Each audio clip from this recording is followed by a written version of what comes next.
It all started one foggy Tuesday morning. I stepped out of my farmhouse, coffee in hand, ready to feed the horses like I had every morning for the past 10 years. Except this time, something was different. There, slicing right across my driveway, like a knife through birthday cake, stood a brand new 7-foot iron fence, black shiny, bolted straight into the concrete. And on it, a smug little plaque that read, Community Enhancement Project, approved by Rosewood HOA Regulation 12B.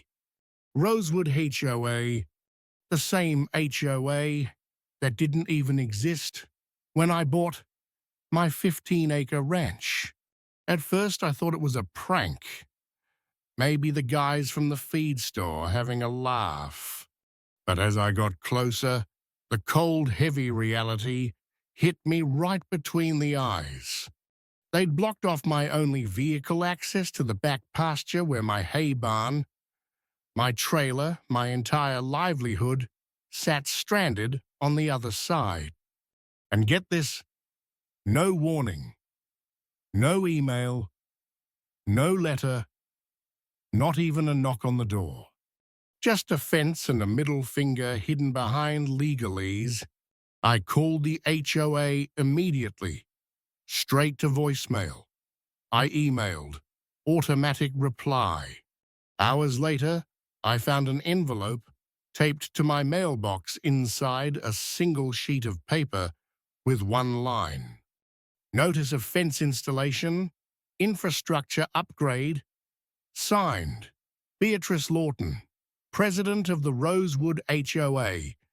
Now let me tell you about B. Picture someone who looks like they drink HOA bylaws for breakfast and host power lunches with her cat. She moved into Rosewood 8 months ago and immediately declared herself guardian of community order. The woman once fined a neighbor for growing sunflowers that clashed with the neutral aesthetic. B wasn't about community safety. She was about control. And now she wanted mine. Over the next few days, more signs popped up along the fence. Access control asset for your protection. They even slapped a coded padlock on the gate. Guess who didn't get the code?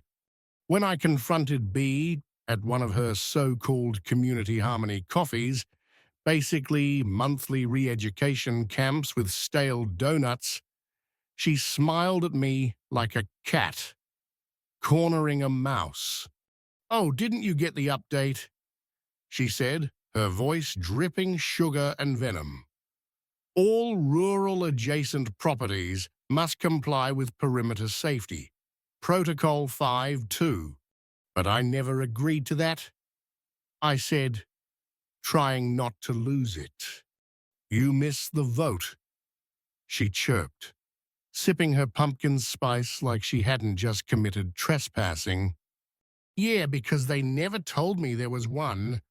Turns out, B and her inner circle, a couple of power-hungry neighbors, and one dude named Kyle, who just really likes clipboards, had passed a motion to expand HOA control to all adjacent rural parcels, which meant my ranch, suddenly, my horses, my truck, even my hammock, were a threat to community visual standards.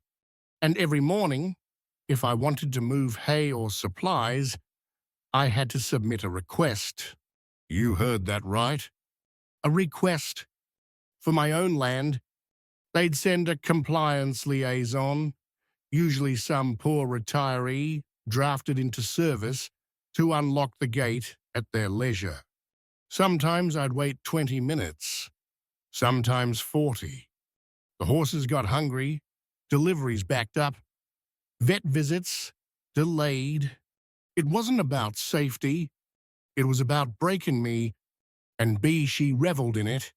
She strutted down the gravel path each morning like she was unveiling a statue in her own honor, oversized sunglasses, flashing clipboard, swinging like a scepter. But what B didn't know was that I don't break easy. By the third week of Gatewatch, I started digging, not just frustration, real digging. I hit the county clerk's office, combed through land records, deed filings, zoning laws older than B's hair dye, and then jackpot, buried deep in the original land agreement from 1989, a recorded perpetual easement, meaning my right to access my land across any adjoining parcels was protected by law, not HOA rules, not community votes, county law. Armed with copies, photos, and a certified letter from a very unimpressed lawyer, I marched in to the next HOA meeting. And boy, did I give them a show. First, I calmly presented the easement, reading it out loud, line by glorious line. Then I dropped the cherry on top evidence that B had secretly registered herself as a consultant for Rosebrook Developers, the same company that had been eyeing my land for a new retirement subdivision. Turns out, fencing me off wasn't about safety, it was about seizing my land, jacking up property values, and pocketing the commission. The room exploded. Neighbors gasped. Board members shifted uncomfortably. Kyle spilled his coffee. And B, she went pale and then defensive. It's about modernizing the community. She stammered. It's for the greater good. Sure B nothing says greater good, like bulldozing a working ranch for cul-de-sacs. By the end of the night, the board had no choice but to act. They suspended B pending an ethics investigation. They ordered the padlock removed.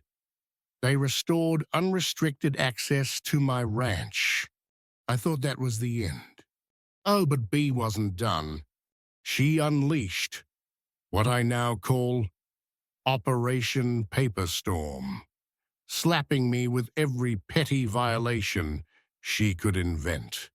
Unauthorized rooster noise, improper flag height, ambient laughter exceeding evening decibel limits. One citation even claimed that my horse's visible affection, displays aka licking the fence, violated community decorum. I laughed until I nearly fell off the porch. But it wasn't just funny, it was desperate. And desperate people make mistakes.